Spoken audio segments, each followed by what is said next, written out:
about bio, life and cell. What is bio, what is life, what is cell and what is living and non-living aspects. So today we discuss about bio. So you better know about bio. Bio is the life, study of life. And who give the concept and who considered the father of biology? Aristotle. Aristotle ने बताया कि bio एक Greek word, ठीक है, यूनानी ज़बान का लफ्ज़ है ग्रीक वर्ड, जिसके मतलब है लाइफ। अब हमने ये पढ़ा है, हमने साइंस भी पढ़ी है कि साइंस क्या है। Science is the systematic knowledge about experiment, observation and analysis about any organism, any non organism, non living thing and living things. अब हम देखते हैं कि बायो तो लाइफ की, तो इसमें हम लिविंग ऑर्गेनिज्म के ऊपर अगर स्टडी कर रहे हैं तो लिविंग जो ऑर्गेनिजम्स हैं उनका बेसिक यूनिट या उनका बेसिक कंपोनेंट क्या है? सेल है ना। तो इसी तरह अगर नॉन लिविंग चीज को भी देखो तो उसका भी बेसिक यूनिट क्या है? सेल ही है। लाइक अगर हमारे पास ये बिल्डिंग है तो इस बिल्डिंग का एक बेसिक यूनिट या जो बिल्डिंग ब्लॉक्स है वो क्या है? ब्रिक, ईंट जिसे बोलते हो, ईंट है ना।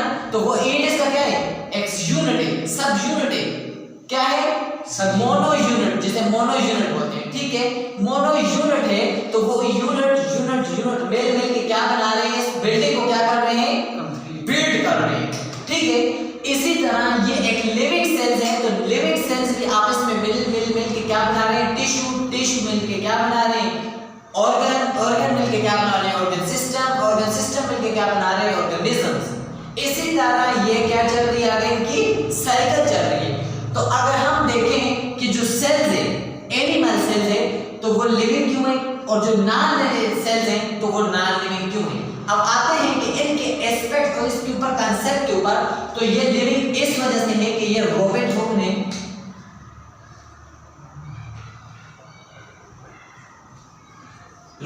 जो फादर ऑफ सेल्स भी है, इसने किसने दिया था? सेलुला। क्या दिया था? सेलुला। एक कंसेप्ट दिया था कि ये एक सेल है किसका? Dead plant. क्या है? डेड प्लांट सेल है जिसको कॉर्क बोलते हैं, कॉर्क। और ये किसकी तरह लग रहा था उसे? इसका चेंबर लाइक था, गोल नहीं था, स्फीरिकल नहीं था, इस तरह था। ये किसकी तरह था? एक होम की तरह था, एक रूम की तरह था, लुक लाइक रूम। अब उसने ये कंसेप्ट दिया। उसके बाद एक ज़ूलॉजिस्ट आया और एक बॉटनिस्ट आया, उन्होंने कंसेप्ट दिया नहीं, अगर ये डेड है तो लिविंग ऑर्गेनिजम्स का लो, तो लिविंग ऑर्गेनिजम्स का आगे क्या हो रहा है? रेप्लिकेट हो रहा है, सेल्स डिवाइड हो रहा है और उसी से इसकी एक पूरी लाइफ क्या हो रही है? डिजायर हो रही है। तो उन्होंने एक कंसेप्ट दे दिया। तो कंसेप्ट के बाद जिस वक्त स्टडी की गई तो देखा गया कि इसके अंदर या इनके अंदर क्या है? ऑर्गेनिज्म बहुत ज्यादा, ठीक है। अब यही ऑर्गेनिज्म इसके लिए बात कर रहे हैं, किसी की ऑर्गेनिज्म प्लांट सेल के लिए कर रहे हैं, और कुछ चीजें इनमें क्या है? डिफरेंस है। अब जो एनिमल का सेल है वो डिफरेंस है प्लांट सेल से, क्योंकि प्लांट सेल के बाहर आउटर में इसकी जो सेल कवरेज है उसे बोलते हैं सेल वॉल, ठीक है। और जो एनिमल्स का सेल है उसके ऊपर सेल वॉल नहीं होती, ये होती है सेल मेम्ब्रेन। अब सेल मेम्ब्रेन और सेल वॉल का मेन फंक्शन और मेन फीचर्स क्यों है एनिमल और प्लांट के ऊपर? इसका मेन फंक्शन और मेन फीचर्स ये हैं कि प्लांट जो है मूव नहीं करता और अपनी फूड क्या करता है? खुद सिंथेसाइज करता है। और एनिमल जो इसके फीचर्स हैं वो क्या करता है? मूव करता है और क्या करता है? डिपेंडेंट है, किसी दूसरे के ऊपर डिपेंड करता है और अपनी खुराक किसी दूसरे से लेता है, चाहे वो प्लांट से ले, चाहे कि किसी दूसरे ऑर्गेनिज्म को किल करके अपनी खुराक ले, गल्प कर ले, लेकिन ये क्या करता है? डिपेंड करता है। और प्लांट डिपेंड नहीं करता, प्लांट इंडिपेंडेंट है। ड्यूरिंग द सन रेजेस और ऑक्सीजन की प्रेजेंस में और कार्बन डाइऑक्साइड की प्रेजेंस में, वाटर की प्रेजेंस में, एयर की प्रेजेंस में ये क्या करता है? अपने लिए फूड सिंथेसाइज करता है, फूड बनाता है। इस वजह से डिफरेंस इसकी सेल और सेल मेम्ब्रेन में आ जाता है, और इसी सेल मेम्ब्रेन को प्लाज्मा मेम्ब्रेन भी बोलते हैं। आ गई समझ?